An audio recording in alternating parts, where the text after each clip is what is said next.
بسم الله الرحمن الرحیم حامدا ومصلیا اما بعد. معزز سامعین، یقینا ډیرو ملګرو ما نه تپوس کړی نو ما ویلي چې زه به د دې موافق یو ویډیو جوړوم. دا میاشت که ستاسو ذهن کې وي دا د شعبان میاشت ده او په دې شعبان میاشت کې روایت راځي چې پیغمبر علیه السلام به ډېرې زیاتې روژې نیولې، اکثر زیاتې روژې به په دغه شعبان کې نیولې.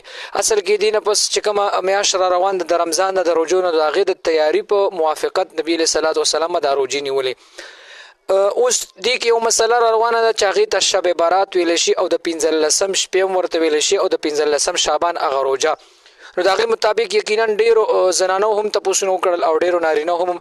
نو محترمو، د 15 شعبان چې کوم دی یا شب برات چې ورته ویلی شي، د دې فضایل اگر چې په ضعیفو احادیثو کې راغلي دي، خو زه به ستاسو خدمت کې مختصر عرض کوم. مفتی تقي صاحب هم لیکلي دي، مفتی شفیع رحمه الله، د کرنګ تنویر رحمه الله، د کرنګ هرې فتاوی دارالعلوم ذکریه، فتاوی حقانیه، د فتاوی عالمگیری چې په فتاوی هندیه سره مشهوره ده، هغې هم را نقل کړي دي چې د نبی علیه الصلاة والسلام حدیث مبارک دی چې د کله د 15 شعبان شپه راشي چې هغې ته شب برات ویلی شي، نو په دغه شپه باندې الله تعالی اسماني دنیا ته راکوزیږي کما یلیق بشانه.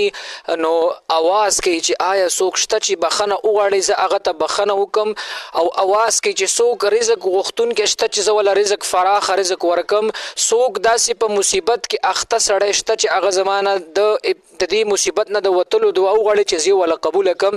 نو یقینا محترم په دغه شپه باندې خاص عبادت خو نشته دی، خو لهذا دې حدیث ته چې وګورو نو پیغمبر علیه الصلاة والسلام فرمایي، بیا وفرمایل چې تاسو د دې شپې عبادت کوئ او د ورځې بیا روژه نیسئ. نو دې حدیث نه پته لګي محترمو چې د 15 شب برات شپه چې کومه راځي، نو د هغې مطابق په دې نفلونه کول، قرآن مجید تلاوت کول، ذکر اذکار کول، دا موږ او تاسو له پکار دی چې دا پکې وکړو. او داسې څه خاص عبادت نشته دی محترمو چې دومره نفلونه به کوي او دا صورت په دومره ځل وینا محترمو، داسې خبره پکې نشته. دویمه خبره دا چې د 15 شعبان روژه نیول یقینا د هغې ثواب شته، خو د سنت او د فرض و واجبو درجه به نه ورکې، یو مستحب یو نفل کار دی که ودې نیوله بهتره طریقه ده. نو خلکو ته به ریاکاري، خلکو ته به یې خیم نه، نو دغه روژه ونیسي، امید دی چې الله به دغه روژه قبول کی.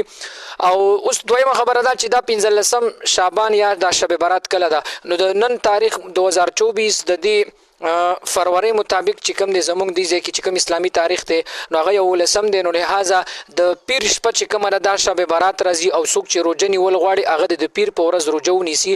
دا د شب برات متعلق مختصر تعارف و، لهذا دا په خپله هم اوري، نور مسلمانانو سره هم شیر کوي. الله تعالی دې موږ تاسو له په دین باندې د صحیح عمل کولو توفیق را نصیب کړي.